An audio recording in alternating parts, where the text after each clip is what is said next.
નામ ભગવાનનો રે કેમ ભૂલાય નામ ભગવાનનો રે મને આનંદ થાય નામ બોલતા રે મને આનંદ થાય નામ બોલતા રે મારે હૈયે રખ નવ માય કેમ ભૂલાય નામ ભગવાનનો રે મારે હૈયે હરખ નવ માય કેમ ભૂલાય નામ ભગવાનનો રે જેણે મુજને સૃષ્ટિમાં મોકલ્યો રે જેને મુજને સૃષ્ટિમાં મોકલ્યો રે વળી દીધો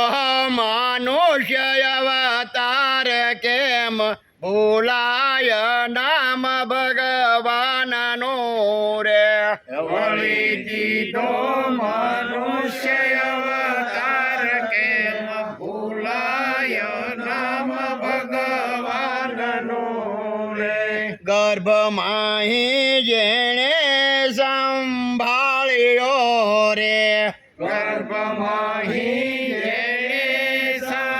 સંભાળ્યો રે ભર્યા દૂધ માતાના સ્તન કેમ ભૂલાય નામ ભગવાનનું રે ભર્યા દૂધ માતાને સ્તન કેમ ભૂલાય નામ ભગવાનનો રે મને બુદ્ધિ ને બળ બહુ આપ્યા રે મને બુદ્ધિ ને બળ બહુ આપ્યા રે કીધો સૃષ્ટિ માહી મને શ્રેષ્ઠ કેમ ભૂલાય નામ ભગવાનનું રે કીધો સૃષ્ટિ માહી મને શ્રેષ્ઠ કે ભૂલાય નામ ભગવાનનો રે મારા માટે તો પુષ્પો ખીલાવ્યા રે મારા માટે તો પુષ્પો ખીલાવ્યા રે વેતી કીધી વર્ષાની ધાર કેમ ભૂલાય નામ ભગવાનનું રે વેતી કીધી વર્ષાની ધાર કેમ ભૂલાય નામ ભગવાનનો રે સૂર્ય ચંદ્ર ને જે સબ કાવતો રે સૂર્ય ચંદ્ર ને જે ચમકાવતો રે ધરતો મુજને પ્રકાશની ભેટ કેમ ભૂલાય નામ ભગવાનનો રે ધરતો મુજને પ્રકાશની ભેટ કેમ ભૂલાય નામ ભગવાનનો રે મારા માટે પવન પ્રભુ મોકલે રે મારા માટે પવન પ્રભુ મોકલે રે ધરતી પેટે યુગાડે જે અન્ન કેમ ભૂલાય નામ ભગવાનનો રે ધરતી પેટે યુગાડે જે અન્ન કેમ ભૂલાય નામ ભગવાનનો રે ખાય પીને નિરાતે ઊંઘતો રે ખાય પીને નિરાતે ઊંઘતો રે મારું ખાધો પચાવે જે અન્ન કેમ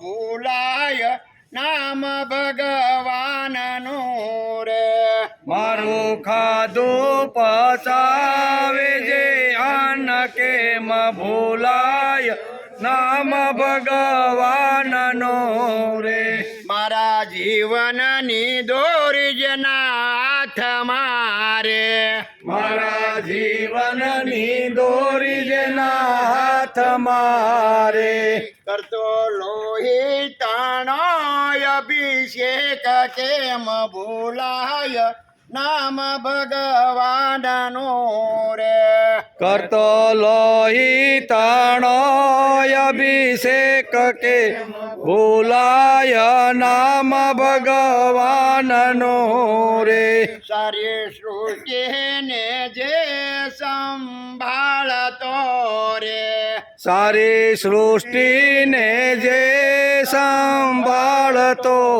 રે કરે સેવા સવને દિન રાત કેમ ભૂલાય નામ ભગવાનનું રે કરે સેવા સૌની દિન રાત કેમ ભૂલાય નામ ભગવાનનો રે બદલામાં દે કાંઈ માગતો રે બદલામાં નથી કંઈ માગતો રે મુકે ધરજો રે નો નામ કેમ ભૂલાય નામ ભગવાનનું રે મુખે ધરજો હરિનું નામ કે ભૂલાય નામ ભગવાનનો રે રામ કૃષ્ણ કે હરિનું નામ છે રે રામ કૃષ્ણ કે શિવ તમે બોલજો રે નામ કેરો મહિમા છે પાર કેમ ભૂલાય નામ ભગવાનનો રે નામ કેરો મહિમા છે અપાર કેમ ભૂલા નામ ભગવાનનો રે કેમ ભૂલાય નામ ભગવાનનું રે કેમ ભૂલાય નામ ભગવાનનો રે મને આનંદ થાય નામ બોલતા રે મને આનંદ થાય નામ બોલતા રે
વર્ણ્યમ મયા સૃષ્ટમ ચાતુર્યવર્યમ મયા સૃષ્ટમ ચાતુર્વર્ણ્યમ મયા સૃષ્ટમ ચાતુર્યવર્યમ મયા સૃષ્ટમ ગુણકર્મ વિભાગસ ગુણકર્મ વિભાગસ ગુણકર્મ વિભાગસ ગુણકર્મ વિભાગસ ચાતુર્વર્ણ્ય મયા સૃષ્ટમ गुणकर्मा विभागस चातुर्वर्णमया सृष्टं गुणकर्मा विभागश तस्य कर्तारमपि मां तस्य कर्तामपि मां तस्य कर्तारमपि मां तस्य कर्तारमपि मां विद्वय कर्तारवम्ययम् विद्याकर्तारमयम् विद्यकर्तारमव्ययम् विद्याकर्तारमव्ययम् तस्य कर्तारमपि मां विद्यकर्तारमव्ययम् तस्य कर्तारमपि मां विद्यकर्तारमव्ययम् चातुर्वर्ण्यं मया सृष्टं गुणकर्मा विभागस तस्य कर्तारमपि मां विद्यकर्तारमव्ययम् चातुर्वर्णमया सृष्टं गुणकर्मा विभागश तस्य कर्तारमपि मां विद्यकर्तारमव्ययम् न मां कर्माणि लिपन्ति न मां कर्माणि लिपन्ति न मा कर्माणि लिपन्ति न मां कर्माणि लिपन्ति न मे कर्मफले स्पृहा न मे कर्मफले स्पृहा न मे कर्मफले स्पृहा न मे कर्मफले स्पृहा न मां कर्माणि लिपन्ति न मे कर्मफले स्पृहा न मां कर्माणि लिपन्ति न मे कर्मफले स्पृहा इति मायो विजानाति इति मायो विजानाति इति मायो विजानाति इति मायो विजानाति कर्मभिर्न च बध्यते कर्मभिर्न च बध्यते कर्मभिर्न च बध्यते कर्मभिर्न च बध्यते इति मायो विजानाति कर्मभिर्न च बध्यते इति मायो विजानाति कर्मभिर्न च बध्यते न मा कर्माणि लिपन्ति न मे कर्मफले स्पृहा इति मायो विजानाति कर्मभिर्न च बध्यते न मां कर्माणि लिपन्ति न मे कर्मफले स्पृहा इति मायो विजानाति कर्मभिर्न च बध्यते 13-14 સાથે સાચી આવે चातुर्वर्ण्यमया सृष्टं गुणकर्मा विभागस तस्य कर्तारमपि मां विद्यकर्तारमव्ययम् न मा कर्माणि लिपन्ति न मे कर्मफले स्पृहा इति मायो विजानाति कर्मभिर्न च बध्यते कर्मभिर्न च बध्यते हरि ओम् वसुदेवसुतं देवं कंसचाणूरमर्दनं देवकी परमानन्दं कृष्णं वन्दे जगद्गुरु गुरुर्ब्रह्मा गुरुर्विष्णु गुरुदेवो महेश्वर गुरुसाक्षात् परब्रह्म तस्मै श्री गुरुदेव नमः। નારાયણં નમસ્તુભ્યં નરં દેવ નરોત્તમં દેવી સરસ્વતી યાતં તતો જય મુદીર તતો જય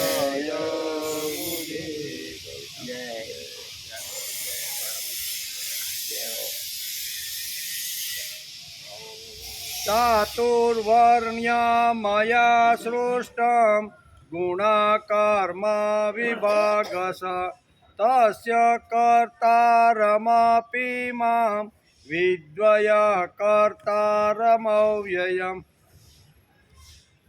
મયા એટલે મારા દ્વારા, ગુણ કર્મ એટલે ગુણ અને કર્મોના, વિભાગસ એટલે વિભાગપૂર્વક, ચતુર્વર્ણ્યમ એટલે ચારેય વર્ણોની, સૃષ્ટમ એટલે રચના કરવામાં આવી છે, તસ્ય એટલે એ સૃષ્ટિ રચના વગેરેનો, કર્તારમ કરતા હોવા છતાં, અપી એટલે પણ, મમ અવ્યયમ મુજ અવિનાશી પરમેશ્વરને તું અકર્તવ્યમ વિધિ, અકર્તવ્ય જાણ, એમ ભગવાને આ શ્લોકની અંદર કીધું છે. ચાતુર્વર્ણો, ચાર વર્ણોનું સુંદર મજાનું વર્ણન ભગવાને આ શ્લોકની અંદર સમજાવ્યું. મારા દ્વારા ગુણ અને કર્મોના વિભાગપૂર્વક ચારેય વર્ણોની રચના કરવામાં આવી છે. આ સૃષ્ટિ રચના વગેરેનો કરતા હોવા છતાં પણ મુજ અવિનાશી પરમેશ્વરને તું અકર્તા જાણ. આ શ્લોકનો અર્થ આટલો થાય. આજે શ્રીમદ ભગવદ્ ગીતા ચિંતન શરૂ થયું, એનો 220મો દિવસ. ગઈકાલે આપણે શ્રીમદ ભગવદ્ ગીતા અધ્યાય 4 અને શ્લોક 12ને આપણે નમસ્કાર કર્યા. એમાં ભગવાને અર્જુને કીધું કે હે અર્જુન, કર્મોના ફળોને, સિદ્ધિને ઈચ્છનારા માણસો દેવતાઓનું પૂજન કરતા રહે છે, કેમ કે આ મનુષ્ય લોકમાં કર્મોથી ઉત્પન્ન થનારી સિદ્ધિ સત્વરે પ્રાપ્ત થઈ જાય છે. દેવતાઓનું પૂજન કરીએ એટલે દેવતાઓ તાત્કાલિક એને ફળ આપી દે છે, એટલે સિદ્ધિ મળી જાય. એટલે ભગવાનને ન ભજતા અથવા ભગવાનનું ન કરતા દેવતાઓનું પૂજન કરે છે, એમ કીધું છે. પણ ભગવાને છેલ્લે પણ કીધું કે દેવતાઓની પાછળ પણ હું જ રહેલો છું. એમાં ઉદાહરણ આપીને આપણે સમજવાનો પ્રયત્ન કર્યો કે ભગવાન આપણા પિતા છે અને દેવતાઓ કેવા છે? શેઠ. બરાબર ને? મકાન શું કહેવાય, દુકાનના જે માલિક હોય ને એ એના શેઠ છે. એને કંઈ વસ્તુ આપો તો તમને પૈસા આપો તો એ વસ્તુ આપણને આપે, એટલે એ દેવતા. અને પિતા કેવા? તો કે બાળક 2-4 વર્ષનું બાળક દાદાના ખોળામાં રમતું હોય તો પણ પાકીટ કાઢીને વસ્તુ અમુક લઈ લે કે નહીં? હે, એને કાંઈ શું કહેવાય, એને પૈસા ચૂકવવાની જરૂર પડતી નથી. દેવતાઓ પાસેથી કંઈ જો મેળવવાનું હોય તો એના માટે યજ્ઞ છે, તપ છે, હવન છે, એ બધું યજ્ઞ શું કહેવાય, દેવતાઓને તૃપ્ત કરવા માટે આ બધી વસ્તુની જરૂર છે. ભગવાનને પ્રાપ્ત કરવા માટે ફક્ત એનું બાળક થઈ જાઓ અને ખોળામાં બેસી જાઓ, પછી દાદાને જરૂર નથી. દાદાને કાંઈ આપી તો જ દાદા આપે એવું નથી. એમ વગર માગે વગર કીધે દાદાના ખિસ્સામાંથી દીકરો જેમ લઈ લે એમ ભક્ત પણ લઈ શકે, એવું ઉદાહરણ આપીને આપણે સમજવાનો પ્રયત્ન કર્યો. બીજી વાત છે કે આપણા પૂર્વજોએ આપણે કીધું કે ભગવાનને પ્રથમ નમસ્કાર સવારે કરવા જોઈએ, પણ સાથે સાથે હથેળીનું પણ દર્શન કરવું જોઈએ. મહાભારતની અંદર એક પ્રસંગ છે. જે વખતે યુદ્ધ નક્કી થયું એટલે દુર્યોધન અને અર્જુન બંને આવી રીતની વ્યવસ્થાઓ, સૈન્યની વ્યવસ્થા કરવા માટે આવ્યા. માતા ગાંધારી પાસે ઘણીવાર દુર્યોધન આવીને કહે છે કે માં, હવે યુદ્ધ નક્કી છે અને તું મને આશીર્વાદ આપ, એમ વિજય ભવનો તું મને આશીર્વાદ આપ. માતા કે એ તો શક્ય નથી, મારા તો 2 દીકરા સરખા, અર્જુન પણ સરખો અને તું પણ સરખો, એટલે બેમાંથી એકને વિજય ભવનો હું આશીર્વાદ આપી શકતો નથી, એટલે માં કાંઈક મારા માટે કર એમ. આવું જ્યારે દુર્યોધન અહીંયા માતાને કહે છે ગાંધારીને, ત્યારે ગાંધારી કે એક વસ્તુ હું કરી શકું એમ. મારી પાસે એક શક્તિ છે કે જે દીકરા તરીકે હું તને આપી શકું એમ.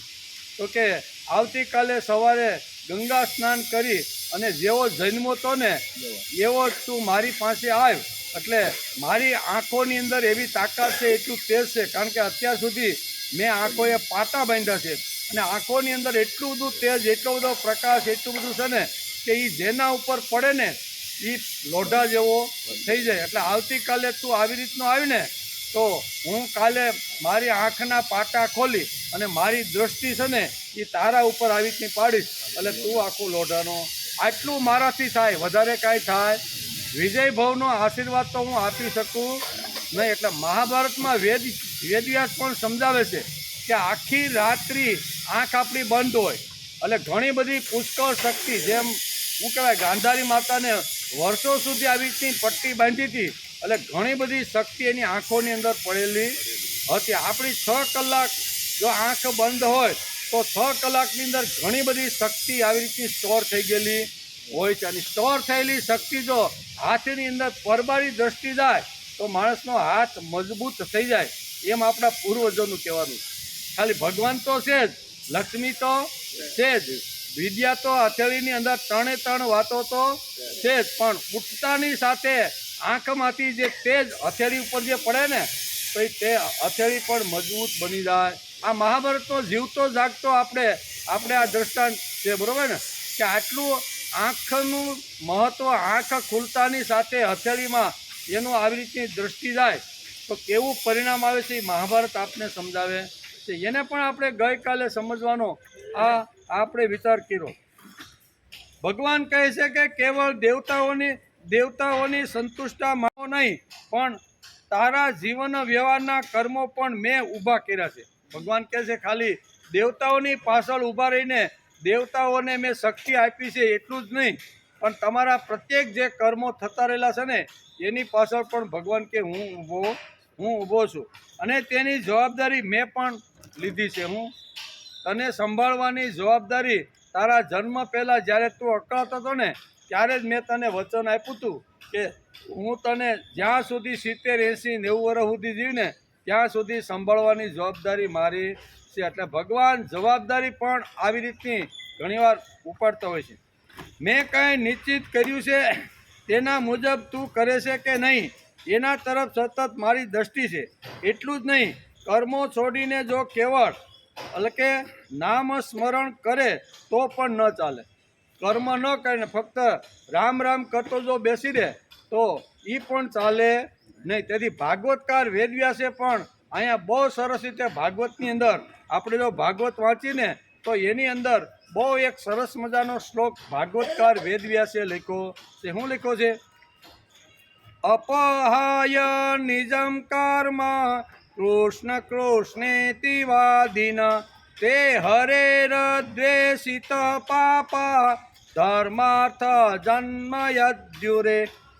વેદવ્યાસ લખે છે કે અપહાય નિજમ કર્મ કૃષ્ણ કૃષ્ણેતિ વાદિત. વાદિત એટલે બોલવું. ફક્ત જન્મ મળ્યા પછી ખાલી કૃષ્ણ કૃષ્ણ બોલો, ભગવાનનું નામ લઈને ખાલી બોલો, પણ ભગવાનને કીધેલું કામ જો ન કરો તો આ કેવા છે? અહીં લખ્યું છે તે હરેન્દ્ર શીત પાપા. હરેન્દ્ર એટલે ભગવાન, તે ભગવાનના પાપી માણસો છે. ખાલી મારું જ નામ લે અને મારું જ કામ ન કરે. એ વેદવ્યાસ લખે છે ભાગવતની અંદર ધર્માર્થ જન્મ યદ્વરે. એ બધા નકામા છે અને બધા પાપી છે, આવું બધું લખ્યું છે.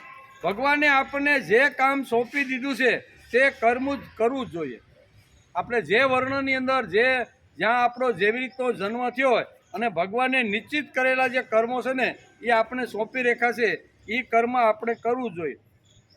જે ભાગ ભગવાનને આપણે આ નાટકમાં આપ્યો હોય, બરાબર, નાટક આપણે કરતા હોય તો એ આપણે કલાકાર તરીકે એના જે વ્યવસ્થાપક હોય છે આપને રોલ આપે કે ભાઈ આ રોલ તારે નરસિંહ મહેતાનો રોલ તારે આબેહૂબ ભજવી આપવાનો છે, બરાબર.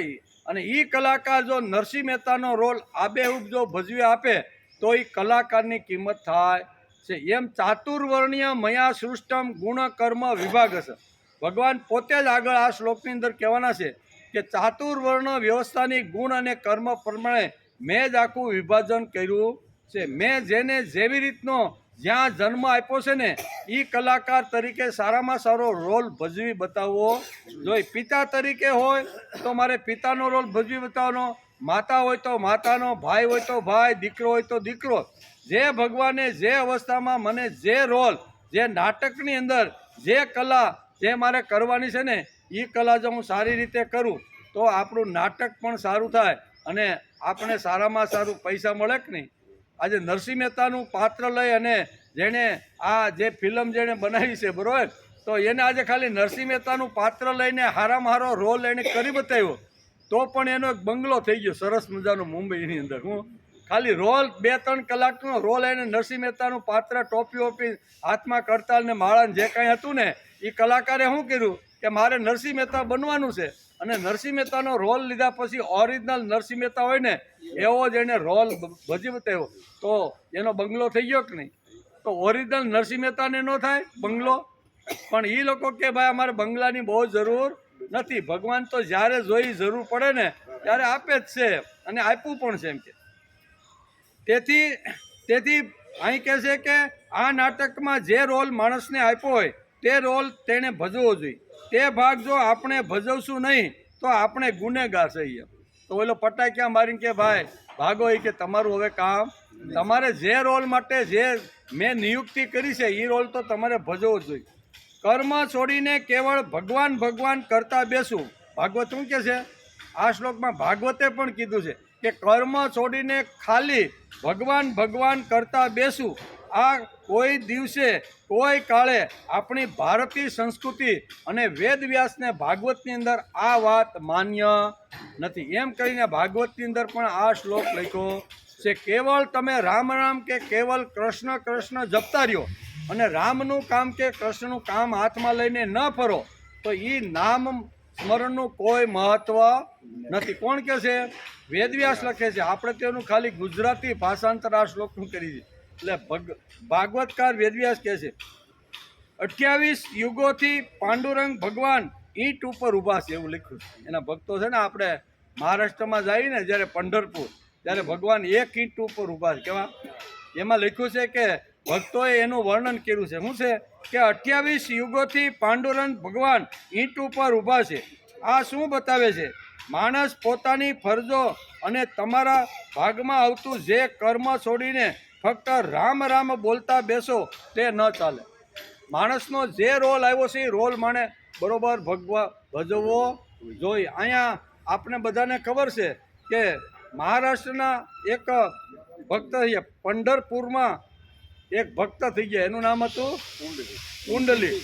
કુંડલિકે પોતાના ભાગમાં આવતો પુત્ર તરીકેનો જે રોલ છે ને એ એને સારામાં સારો ભજવી બતાવ્યો અને એ ભજવી બતાવ્યું એટલે ભગવાનને એમ થયું કે આ માતા પિતાની સેવા કરે છે, માતા પિતાને ભગવાન સમજી અને આ એટલો બધો પરિશ્રમ કરે છે, એને અહીં મારી પાસે આવવાનો સમય નથી, હાલ હું સામેથી જાઉં. એટલે ભગવાન આખું આવું શું કહેવાય વૈકુંઠ અથવા બ્રહ્મા પંઢરપુર આવે છે અને એક શું કહેવાય કુંડલિકને કહે છે કે ભાઈ તારી તપસ્યાથી તારા ફળથી તે મા બાપની જે કાંઈ સેવા કરી છે ને એનાથી હું પ્રસન્ન થયો છું અને તને પણ મને મળવા માટેનો ટાઈમ નથી એટલે હું તને સામેથી મળવા માટે આવ્યો છે. અને ભગવાન સહસ્ત્ર રૂપધારી શંખ ચક્ર ગદા આ બધું છોડી અને ભગવાન અહીંયા પંઢરપુરમાં આવે છે અને એ વખતે મા બાપની સેવા ચાલતી હોય છે અને અહીંયા ભગવાન એને હાંક મારે છે બરાબર કે ભાઈ તું મારા દર્શન કરી લે, હું તને દર્શન આપવા માટે આવ્યો છું. ત્યારે કુંડલિક અંદરથી અવાજ કહે છે ભલે તમે આવ્યા કાંઈ વાંધો નહીં પણ અત્યારે મા બાપની સેવા ચાલુ છે, અડધો પોણો કલાક પછી હું ફ્રી થાય ને પછી તમને મળવા માટે આવું. તો ભગવાન કે ભાઈ હું ઊભો થાકી જાઉં, મને કંઈક બેસવાનું તું આસન આ ખૂણામાં એક ઈંટ પડી હતી ને એ પુંડલિકે ઘા કર્યો. મારા ઘરમાં બીજી કાંઈ ખુરશી બુરશી તો નથી પણ એક ઈંટ છે, આ ઈંટ ઉપર તમે ઊભા રહ્યો, મારી મા બાપ પ્રત્યેની સેવા પૂરી થાય ને પછી હું આ ભક્તની તાકાત છે. જે રોલ મળ્યો હોય એ રોલ જો માણસ સારી રીતે બજાવે બરાબર તો આ બ્રહ્માંડના પતિએ પણ આવી રીતનું બ્રહ્માંડ ભેદીને પણ ભક્તની પાસે આવે છે. આ આપણે આ ચરિત્ર શું સમજાવે છે? અને ભગવાન ઊભા છે. શાસ્ત્રકારો કહે છે કે 88 યુગ વીતી ગયા ને ત્યારના એ પંઢરપુરની અંદર પાંડુરંગ ભગવાન આજે પણ આપણે જઈને તો એક ઈંટ ઉપર ઊભા છે. એટલે જેને જે રોલ મળ્યો હોય એ રોલ ભજવવાનો પ્રયત્ન કરવો જોઈએ. કેવળ રામ રામ કરતા એટલે કે સંસાર છોડીને બેસો તો એ ઈશ્વર ભક્તિમાં ખપશે નહીં. બરાબર? આમ ભાગવતકાર લખે છે. ખાલી કૃષ્ણ કૃષ્ણ તમે આવી રીતના બોલતા રહેશો, ભજતા રહેશો અને તમે કાંઈ જ ભગવાનનું કામ નહીં કરો તો એ ભારતીય સંસ્કૃતિની અંદર ઈશ્વર ભક્તિની અંદર ઈશ્વરને આ વાત માન્ય નથી. જેમ હોડીને સામે કિનારે લઈ જવી હોય તો એને 2 હલેસા જોઈએ કે નહીં? 2 હલેસા હોય તો નક્કી કરેલા સ્થાન ઉપર આપણી હોડી જાય. પણ એક જ હલેસું હોય તો ગોળ ગોળ ફરે. ભલે ને તમે 24 કલાક હલેસા મારે પણ ન્યાન ફરે. એમ અહીંયા 2 પ્રકારની ભક્તિ, શ્રુતિ ભક્તિ અને ભાવ ભક્તિ. ભગવાનને કૃષ્ણ કૃષ્ણ જપવાનું જ, નામ જપ કરવાનો જ, પણ એની સાથે ભગવાનનું નાનું એવું કામ લઈને પણ જગતમાં માણસે ફરવું જોઈએ. એમ આપણું ભાગવત પણ કહે. તેથી એ બધા કર્મો કે જેને માટે મેં વ્યવસ્થા કરી આપેલી છે તે કરવા પડશે. આમ ભાગવત આજના 4થા અધ્યાયના 13મા શ્લોકની અંદર ભગવાન આજ આ વાત આપને સમજાવવાના છે કે જુદા જુદા લોકો માટે જુદી જુદી વ્યવસ્થાઓ મેં સમાજની અંદર કરેલી છે અને એ સમાજની વ્યવસ્થા પ્રમાણે બધાએ પોતપોતાના કર્મ કરવા જોઈએ છે. એવું ભગવાને અહીંયા 4થા અધ્યાયના 13મા શ્લોકની અંદર આ વાત સમજાવી છે. એનો આજે આપણી બુદ્ધિ પ્રમાણે, આપણી સમજણ પ્રમાણે આપણે આ શ્લોકનો વિચાર કરવાનો છે. કયો શ્લોક છે? ચાતુર્વર્ણ્યમ મયા સૃષ્ટમ ગુણકર્મા વિભાગસ તસ્ય કર્તારમાપી મામ વિદ્યય કર્તવ્યયમ. ગુણ અને કર્મોના વિભાગથી 4 વર્ણો બ્રાહ્મણ, ક્ષત્રિય, વૈશ્ય અને શૂદ્ર મારા વડે સર્જાયેલા છે. તેમનો કરતા છતાં પણ મને અવિનાશી પરમેશ્વરને તું અકર્તા જાણ. હું કરતા છું પણ તારે આ મને અકર્તા જાણ. એમ અર્જુનને ભગવાન આ શ્લોક સમજાવે છે. આ શ્લોકમાં ભગવાન કહે છે કે ચાતુર્વર્ણ્ય મેં નિર્માણ કર્યા છે પ્રસંગ વસાત, પરિસ્થિતિ વસાત. હું કે ચાતુર્વર્ણ્ય મેં જ નિર્માણ કર્યા છે. ખાલી પ્રસંગ આવ્યો અને પ્રસંગ પૂરતો જ આ વાત હું તને કહેતો નથી. હજારો વર્ષ સુધી પણ માણસને માર્ગદર્શન મળે એટલા માટે પરમેનન્ટ આ વાત હું તને કહું છું. નહીંતર પ્રસંગ વસાત આપણે ઘણીવાર નાના મોટા પ્રસંગો કરવા હોય ને તો પ્રસંગા પ્રમાણે ઘણીવાર ટેમ્પરરી આપણે ઘણી બધી વસ્તુઓ ઊભી કરી. આપણો પ્રસંગ પૂરો થાય પછી આપણે જિંદગીમાં ક્યારેય એને યાદ કરતા કરીએ, પછી આપણે એને યાદ નથી કરતા. ભગવાન કે હું આ પ્રસંગોપાત તને આ વાત કહેતો નથી. આ તો યુગ યુગ સુધી, જ્યાં સુધી આ ધરતી ઉપર આવી માનવજાત હશે ને ત્યાં સુધી ઉપયોગી થાય એવું તત્વજ્ઞાન હું તને કહું છું. મનુષ્યને જરૂર પડી તેથી કરેલી આ વ્યવસ્થા નથી. ખાલી જરૂર પડી અને વ્યવસ્થા છે એટલા પૂરતી પરમેનન્ટ વ્યવસ્થા છે. પ્રત્યેકના ગુણ અને કર્મો ધ્યાનમાં લઈને તેથી તેવી રીતનું ચાતુર્વર્ણ્ય વ્યવસ્થા મેં નિર્માણ કરી છે. તસ્ય કર્તારમપી મા વિદ્વયા કર્તારમ. તેનો કરતા હોવા છતાં પણ હે અર્જુન તું મને અકર્તા સમમ. વિધિ એટલે સમજ, નથી પણ સમજ. એમ આપણે ઘણીવાર કહીએ ને વિધિ, આ એક સંસ્કૃત શબ્દ છે. એ રામાયણમાં પણ ઘણી જગ્યાએ આવે અને ભાગવતની અંદર અને અહીંયા કહેવાય ગીતાની અંદર પણ ઘણી વખત ભગવાને વિધિ શબ્દ વાપરેલો છે. વિધિનો અર્થ થાય કે જે નથી તે તારે માનવાનું. હું નથી તે તારે વસ્તુ અહીં કે માનવાની. રામમ દશરથમ વિધિ, વાલ્મીકી રામાયણમાં લખ્યું છે. આપણે ઘણીવાર એનો ઉલ્લેખ પણ કર્યો.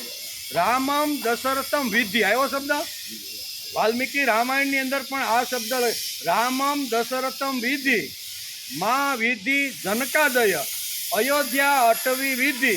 બરોબર? આ બધું નથી પણ તારે આ કરવાનું છે. એમ લક્ષ્મણને માતા સુમિત્ર ઉપદેશ આપે. રામ માટે શું કહેવાય રામની સાથે લક્ષ્મણ જે વખતે અહીંયા વનની અંદર જવા માટે તૈયાર થયો અને સુમિત્રાના આશીર્વાદ લેવા ગયો ને, ત્યારે સુમિત્રા માતાના મોઢામાંથી આ શબ્દ, તો જ છૂટ આપું તારી અંદર આ 3 વાતો જો કરવાની જો તૈયારી હોય ને, તો તું રામની સાથે ખુશીથી વનમાં જા. પહેલી વાત કે રામમ દશરથમ વિધિ, રામ દશરથ નથી પણ છતાંય તારે રામને પિતા દશરથ માનવાના છે. બોલ, તારી તૈયારી છે? હું રામ દશરથ નથી, રામ તારો મોટો ભાઈ છે, પણ વનમાં જવાનો તે આગ્રહ પકડ્યો છે. રામમ દશરથમ વિધિ, વિધિ એટલે સમજ. હું નથી પણ તારે સમજવાનું કે રામ તારા પિતા નથી, તારા પિતા દશરથ છે, પણ રામને તારે પિતા સમજવાની જો તૈયારી હોય ને, તો you can go easily without any hesitation. અંગ્રેજીમાં કે તું અચકાયા વગર રામની સાથે વનમાં જઈ શકે છે. બીજી વાત કીધી છે, મા સીતા જે છે ને એ મારી માં સુમિત્રા નથી, એટલે કે હું જેમ તારી માં સુમિત્રા છું એમ સીતા તારી ભાભી છે, પણ સીતાને જો તારે માં સમજવાની, સુમિત્રા સમજવાની જો તૈયારી હોય ને, તો હું તને રામની સાથે વનમાં જવાની. રામમ દશરથમ વિધિ, મા વિધિ જનકાદય. હું જનકાદય એટલે સીતા, સીતા તારી માં નથી, તારી માં હું છું, પણ સીતાને સુમિત્રા સમજવાની જો તારી તૈયારી હોય, તું રામની સાથે તો વનમાં જા. અને ત્રીજી વાત કીધી છે કે અયોધ્યા અટવી વિધિ. હું વિધિ શબ્દ 3 વખત આ શ્લોકમાં આવ્યો. અયોધ્યા અટરમ વિધિ, શું કહેવાય, વન એ અયોધ્યા નથી એમ, પણ તારે વનને અયોધ્યા સમજવાની જો તૈયારી હોય, તો હે મારા પુત્ર લક્ષ્મણ, તું રામની સાથે સુખેથી. અને અહીંયા વિધિ શબ્દ આ શ્લોકની અંદર ભગવાને પણ લખ્યો છે. વિધિ એટલે સમજ એમ, બરાબર ને? અહીં ભગવાન કહે છે તને એમ લાગતું છે કે હું કરતા નથી, પણ હું કરતા છું ને એમ તારે સમજવાનું છે. કરતા કદાચ તને હું ન લાગતો હોય ને અર્જુન, તો આ સૃષ્ટિની અંદર 4 ગુણ પ્રમાણે વિભાગ મેં જે પાડ્યા છે ને એ તારે સમજી લેવાનું નથી, પણ છતાં તારે સમજવાનું છે. એટલે વિધિ શબ્દ છે એ ભાગવતમાં પણ આવે છે, રામાયણમાં પણ આવે છે, ગીતામાં પણ ભગવાને આ જ વાત કરેલી છે. એટલે વિધિ એટલે જાણ, નથી છતાં એને જાણ. આ આપણા મગજમાં આ શબ્દ ફિટ થઈ જવો જોઈએ સંસ્કૃતમાં. તેથી કહે છે પ્રત્યેક ગુણ અને કર્મો ધ્યાનમાં લઈને તેવી રીતની ચાતુર્વર્ણની વ્યવસ્થા મેં નિર્માણ કરી છે. તસ્ય કરતા રમપી મામ વિધિ. હું વિધિ શબ્દ એવું કેવો, આ વિધિ શબ્દ છે એટલે નથી, પણ છતાંય તારે માનવાનું છે.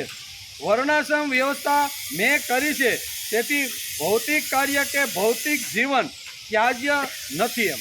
આ બધી વ્યવસ્થાઓ મેં કરી છે, તેથી આ સૃષ્ટિનો તારે ત્યાગ કરવાનો, ભૌતિક વસ્તુ હોય એને પણ તારો ત્યાગ કરવાની નથી. એને સમયે સમયે જ્યારે જેવી રીતની યોગ્ય રીતે જરૂર પડે ત્યારે મેં જે નિર્માણ કરેલી વસ્તુઓ છે એ તારે વાપરવાની છે, તારે ત્યાગ કરવાની નથી.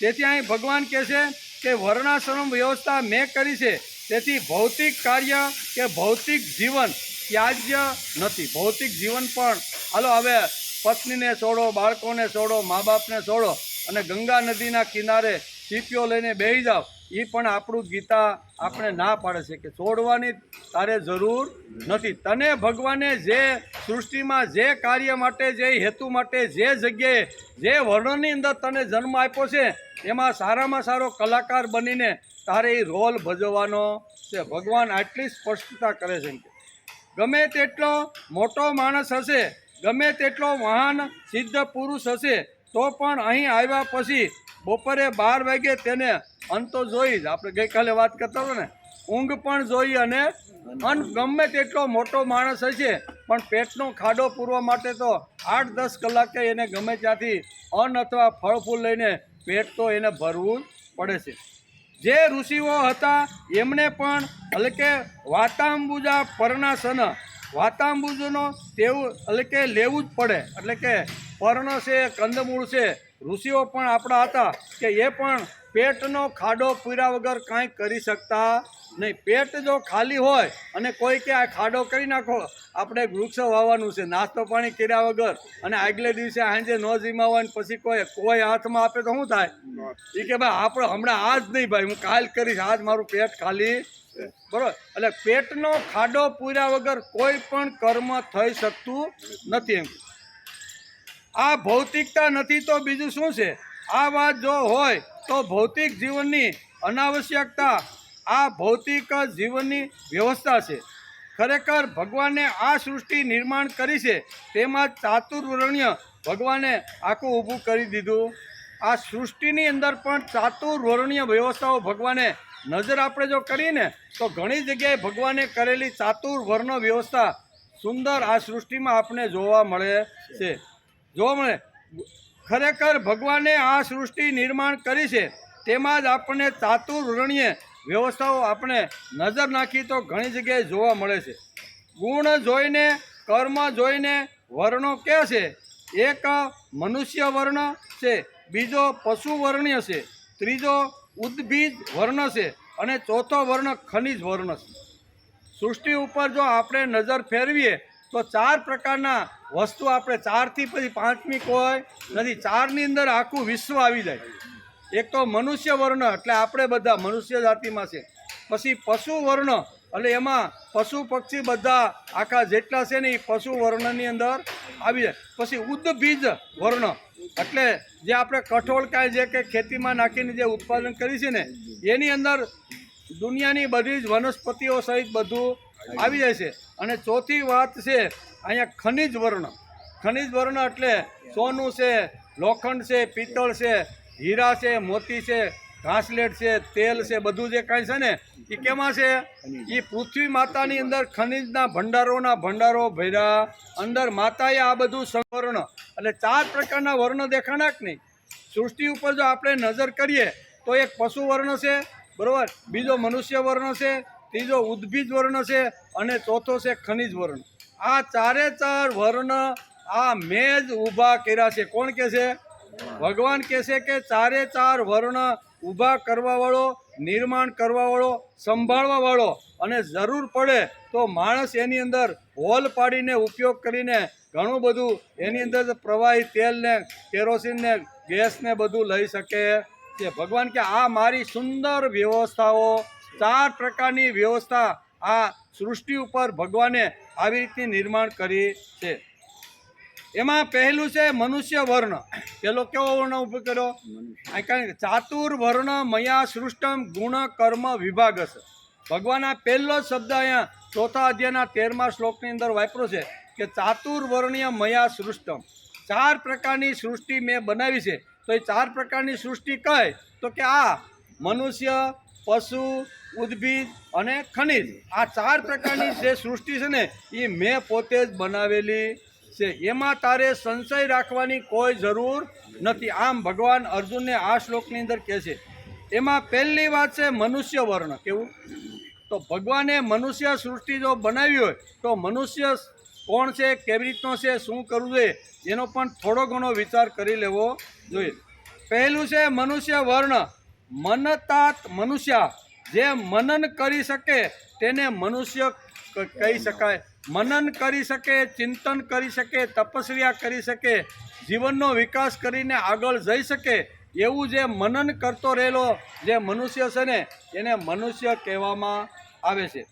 તેથી મનતાત મનુષ્ય.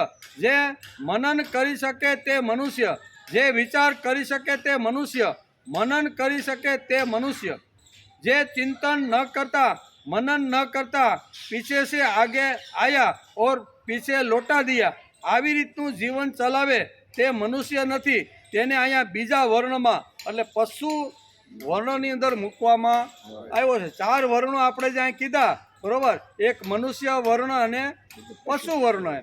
તો પશુ વર્ણમાં કોણ? તો કે જે વિચાર કરી શકતો નથી, મનન કરી શકતો નથી, ચિંતન કરી શકતો નથી, ભક્તિ કરી શકતો નથી. આવો એક વર્ગ ભગવાને આ સૃષ્ટિમાં જ્યારે સૃષ્ટિની ઉત્પત્તિ કરીને ત્યારે ભગવાને એક આવો વર્ગ ઊભો કર્યો. એને કહેવાય છે મનુષ્ય સૃષ્ટિ. જે ચિંતન ન કરતા, મનન ન કરતા, પીછે છે આયા, આગે લોટા દિયા, આવી રીતનું જીવન ચલાવે છે તે મનુષ્ય નથી. એમ શ્રીમદ ભગવદ્ ગીતા આ શ્લોકની અંદર આપને સમજાવે છે. મનુષ્યત્વ એ સ્વતંત્રવાદ છે. જગતની અંદર મનન કરીને ચિંતન કરીને ચાલતો રહેલો જે વર્ગ છે તે મનુષ્ય વર્ગ છે. તે મનન કરે, ચિંતન કરે અને નિશ્ચિત કરીને પગ મૂકે. આડેધડ પગ મૂકતો નથી. અને ઘણીવાર આડેધડ જો પગ મૂકવા જાય ને તો માણસની કેવી હાલત થાય છે ને એ સમાજમાં ઘણા બધા આપણા યુવાનોએ કરી બતાવ્યું છે. તેવડ ન હોય, શક્તિ ન હોય અને એમ થાય કે મારે એક જ રાતની અંદર કરોડપતિ અને અબજોપતિ બની જવું છે. અને પછી શું કરે? એટલી બધી તાકાત ન હોય.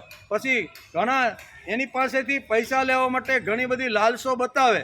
કોનું બતાવે કે આફ્રિકામાં આપણી ખાંડ છે, એમાં તો 6 મહિનાની અંદર પૈસા ડબલ થઈ જાય, તું એમાં રોકે ને. તો આ ભાઈ 2% લઈને દુનિયામાંથી જેટલા પૈસા સગા સંબંધીના હોય ને એ બધા લઈને કરે. ઓલા 6 મહિના સુધી નિયમિત વ્યાજ હારું આપે. કારણ કે 1 કરોડ એની પાસેથી લીધા હોય તો કે હાલો ની 2 લાખ આપી દો પહેલે મહિને, બીજા મહિને 2 લાખ. કારણ કે એમાંથી જ આપવાના ને. 1 કરોડમાંથી 6 મહિના સુધી આપે રાખે, 24 લાખ રૂપિયા આપી દે તો 76 લાખ તો એના બાપના ને, એને ક્યાં દેવાના છે? અને પછી હું સાથ કરે કે નહીં? આવું બને કે નહીં? એટલે મનુષ્ય તેને કહેવાય મનન કરે, ચિંતન કરે, વિચાર કરે અને પછી આગળ પગલું ભરે કે આ ભર્યા પછી આમાં સુખ આવશે કે દુઃખ આવશે. નહીંતર આપણને ખબર છે કે બેંક હોય કે પોસ્ટ ઓફિસ હોય ને એ 7-8% વધારે એ વ્યાજ આપણે આપી શકતી નથી. હવે આ 48-50% આપતો હોય બરોબર ને, તો આ માણસે વિચાર કરવો જોઈએ કે નહીં? પણ વિચાર કર્યા વગર તાત્કાલિક મારે અબજોપતિ થઈ જવું છે. અને 3 પેઢી 4 પેઢી સુધી ખૂટે નહીં ને એટલું ધન જેણે એકઠું કર્યું છે ને એ બધું ધન એમાં નાખી દે. એટલે પછી આવે રોડ ઉપર આવી જાય કે નહીં? એની હાલત કેવી થાય? એવા ઘણા બધા સમાજની અંદર આપણે કુટુંબો જોવા મળે. પછી કોઈનો ન રહે, ખાવાય ન જાય ને પીવાય ન જાય ને એકલો જાય. જેમ કૂતરો આ ઘરથી બીજી ઘરે રખડતો હોય એવી રખડપટ્ટી થઈ જાય કે નહીં? એટલે અહીંયા મનુષ્ય વર્ણની અંદર ભગવાન આ વાત આપણે સમજાવે છે. મનુષ્ય એટલે મનન ચિંતન કરે, મનન કરે અને જ્યાં પગ નથી મૂકવાનો ત્યાં પગ મૂકે જ નહીં. એટલા માટે ભગવાને ઉત્કૃષ્ટ આપને બુદ્ધિ આપી. આ બધી વાતો મનુષ્ય વર્ણની અંદર આવે. 4 પ્રકારના જે વર્ણો છે ને એમાં મનુષ્ય વર્ણમાં આ બધી વાતો આવે છે. બીજો વર્ણ છે પશુ વર્ણ. કેવો? પહેલો વર્ણ આવો, બીજો વર્ણ કેવો છે? પશુ વર્ણ. પશ્યતિ ઇતિ પશુ. જે ફક્ત જોયા પછી જ માને ને એને પશુ કહેવામાં આવે છે. જુએ એટલું જ જે માને છે તેને પશુ કહેવાય. જોયા પછી જે પાછળની સ્મૃતિનો સંગ્રહ કરતો નથી, બીજાના વિચારો અનુભવમાં લેતો નથી. ઋષિ છે, અવતારોના અનુભવો જે માનવા તૈયાર નથી તે બધા પશુ અહીં કહે છે પશુ વર્ણની અંદર બધા આવે છે. ભલે 2 પગ હોય પણ જે આવી રીતની કોઈની વાત સ્વીકારવા માટે જો તૈયાર ન થતો હોય ને તો એને પશુ કહે છે. તેથી ઘણા લોકો કહે છે કે અમને ભગવાન દેખાડો તો અમે માનીએ. આ લોકો પશુ છે. હું દેખાડો તો માનીએ, દેખાડ્યા વગર અમે માનતા નથી. દેખાડો તો માનીએ, આ લોકો પશુ છે. બીજાના અનુભવ હશે તે આપણે સ્વીકારવો જોઈએ. રાખવી બરાબર પ્લગ હોય. હવે બીજાનો કોઈનો અનુભવ તો હશે ને. જે વખતે ઇલેક્ટ્રિક સિટીની શોધ થઈ હશે ત્યારે 1-2 માણસ મર્યા તો હશે ને કે આ બધું આપણે ઊભું તો કર્યું પણ આ સાચું છે ખોટું છે, આ કરંટ છે, એવું કોઈ એકાદાને તો અખતરો તો કર્યો હશે ને. એ વયો ગયો ને પછી એની પાછળ રહેલા જેણે જોયું છે એને આ અનુભવમાં આવ્યું કે ભાઈ પ્લગમાં જો તમે ભૂલે શું કે ચાલુ વાયરમાં જો કરંટમાં જો આંગળી નાખશો ને તો તમારું અસ્યુત્તમ. કોઈનો અનુભવ માનવો પડે કે નહીં? ના ના, હવે તું ભલે ડાયો રહ્યો હોય આ નાખ્યો તો જા, શું થાય તો તારે જવાનું છે. કોઈ કે નાઇટ્રિક એસિડ છે ને એ જ્યારે શોધ થઈ ત્યારે વૈજ્ઞાનિકોએ પહેલી શોધ નાઇટ્રિક એસિડ એટલે ઝેર, આપણી ભાષામાં કેવું હોય હાવ તો એને ઝેર કહેવામાં આવે. એ ઝેર પીવે એટલે માણસ મરી જાય. તો નાઇટ્રિક એસિડની શોધ જે આપણા વૈજ્ઞાનિકે કરી છે એણે પહેલો અખતરો તો કોઈના ઉપર કર્યો છે કે નહીં? એને અખતરો કર્યો, 1-2 માણસ એનાથી મરી પણ ગયા હશે અને એનો અનુભવ આવ્યો અને પછી જગતને જાહેર કરવા લાગ્યા કે ભાઈ નાઇટ્રિક એસિડ આ ઝેર પીવે ને તો એ માણસ મરે. ના ના, આપણે એનો કાંઈ અનુભવ માનવો નથી. એ તો ગપ્પા ગોળા લેખા રાખે ઝોપડીમાં. આપણે કમતર પીવું હોય તો શું થાય? મરી જાય. એમ અહીંયા જોવે એટલું જ માને એને ફક્ત પશુ કહેવામાં આવે છે. ભગવાન હોય તો મને દેખાડો, નકર આપણે ભગવાનને માનતા નથી. આવો એક વર્ગ સૃષ્ટિની અંદર ભગવાને જે નિર્માણ કર્યો છે એનું નામ છે પશુ વર્ણ. પહેલો છે મનુષ્ય વર્ણ, બીજો છે પશુ વર્ણ. અને કે ઘણા લોકો કહે છે કે અમને ભગવાન દેખાડો તો માનીએ.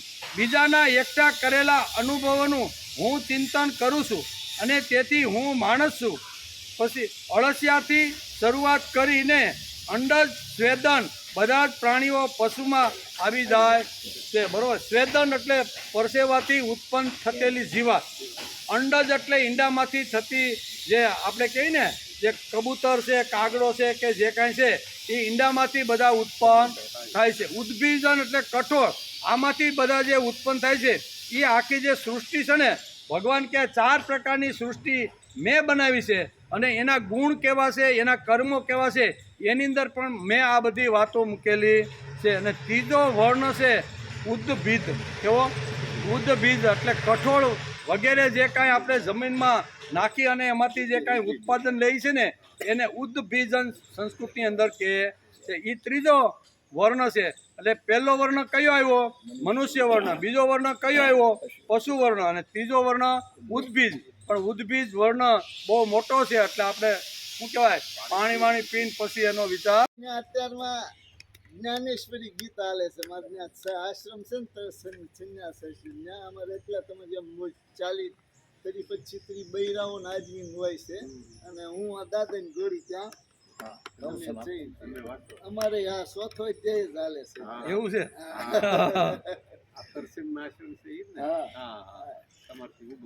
હા, પાણી પી લ્યો. જ્ઞાન ગંગા તો આખા ગમે ને. ભગવદ્ ગીતા અધ્યાય ચોથો એનો અત્યારે અભ્યાસ આપણે કરીએ છીએ. 1 થી 6 શ્લોક અહીં ભગવાને ગીતાની અંદર કર્મયોગના બતાવ્યા છે. કર્મનું મહત્વ અત્યારે આપણે ચોથા અધ્યાયમાં ભગવાને જે કંઈ કર્મનું વર્ણન કર્યું છે એનો વિચાર કરી છે.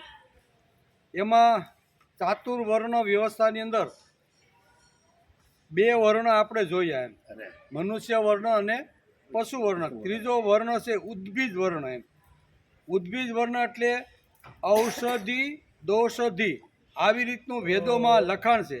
શરીરસ્થ દોષો દૂર કરવા એટલે દુનિયાની બધી જ ઔષધિઓ, આ વૃક્ષ વનસ્પતિ અને નાના છોડની અંદર ઔષધિની અંદર આ બધું મૂકી દીધું છે. ચોથો વર્ણ છે ખનિજ વર્ણ. કેવો? આપણે થોડુંક ઝડપથી રહી. આ ચોથો વર્ણ છે ખનિજ વર્ણ. આ ત્રાંબુ, લોઢું, પિત્તળ, સોનું, પથ્થર એ બધા ક્યાંથી નીકળે? જમીનમાંથી. એમ કે બરાબર, ખનિજ. તેથી મોતી બધું જ એની અંદર આવી જાય છે. ભગવાન આ શ્લોકમાં કહે છે કે ચાતુર્વર્ણ મયા સૃષ્ટમ. ચોથા અધ્યાયના 13મા શ્લોકમાં ભગવાન આ જ વાત કરે છે.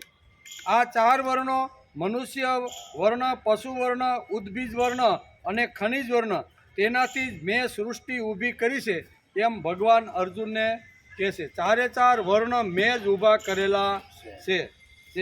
મનુષ્યના શરીરમાં પણ 4 વર્ણો છે. જેમ બહારની સૃષ્ટિમાં આપણે જોઈ પશુ વર્ણ છે, મનુષ્ય વર્ણ છે, ઉદ્ભીજ છે અને ખનિજ, એવી રીતે શરીરની અંદર પણ ભગવાન કે મેં 4 વર્ણો ઊભા કર્યા છે. એને પણ આજે આપણે થોડોક સમજી લઈએ. મનુષ્યના શરીરમાં પણ ભગવાને ગુણ, કર્મ અને વિભાગ પ્રમાણે શરીરની અંદર પણ 4 પ્રકારના વર્ણો, ચાતુર્વર્ણ્ય ભગવાને નિર્માણ કર્યું છે. એ વ્યવસ્થાઓ બધી ભગવાને કરી છે. શરીરમાં મનન ચિંતન કરવાને માટે ભગવાને માણસને મગજ આપ્યું. કેવું? આખા શરીરનો જો આપણે વિચાર કરીએ તો શરીરની અંદર પણ ભગવાને 4 વર્ણ મૂક્યા છે. પહેલો શરીરનો વર્ણ કયો? તો કે મગજ. મગજ એટલે બુદ્ધિ, બરાબર. તો કે બળના કાર્યો કરવા માટે ભગવાને હાથ આપ્યો. આ બીજો વર્ણ. પછી ત્રીજો વર્ણ કે આખા શરીરમાં જે કાંઈ લોહી બન્યા પછી અથવા કચરો બહાર કાઢવા માટે પેટની અંદર જે કાંઈ વસ્તુ જાય ને પહેલાં પેટમાં જાય, એમ બરાબર ને. એટલે કે બળના કાર્યો કરવા માટે ભગવાને હાથ આપ્યા, બાહુ આપ્યા, અને રસ અને લોહી આખા શરીરમાં ફરવાને માટે ભગવાને પેટ આપ્યું. કેવું? પેટની અંદર બધા રસો બધા ઉત્પન્ન થાય. આપણે જે ખોરાક ખાઈને અંદર પેટમાં બધું વલોવાય, અને વલોવાય પછી એની અંદર આખા રસ નિર્માણ થાય. રસ નિર્માણ થાય એટલે ફેરવવાનું કામ પણ પેટ કરતું રહેલું છે. એટલે ત્રીજો વર્ણ એ છે. પછી અહીં કીધું સમાન વાયુ નાભીમાં બેઠો છે અને આપણા લોહીને ફેરવે છે. આ વાયુ કામ કરતો બંધ થાય તો માણસને હાર્ટ એટેક આવે. સમાન વાયુ શું કરે? એ હૃદય સુધી પ્રત્યેક જે લોહી આખું જે ઉત્પન્ન થયું હોય શુદ્ધ લોહી એને હૃદય સુધી પહોંચવાની નાની નાની નળીઓ દ્વારા એ હૃદયને પોષણ કરતું રહેલું છે. પણ એ જો વાયુ બંધ થઈ જાય તો શું થાય? સમાન વાયુ જો બંધ થઈ જાય તો શું કહીએ? અમારા બાપાને એટેક આવ્યો હોય છે. કાલ તો ભાઈ વડલા હેઠે આવ્યા હતા, આજ તો કે એટેક આવી ગયો. આવું થાય કે ન થાય? એટલે સમાન વાયુ આ કામ કરે.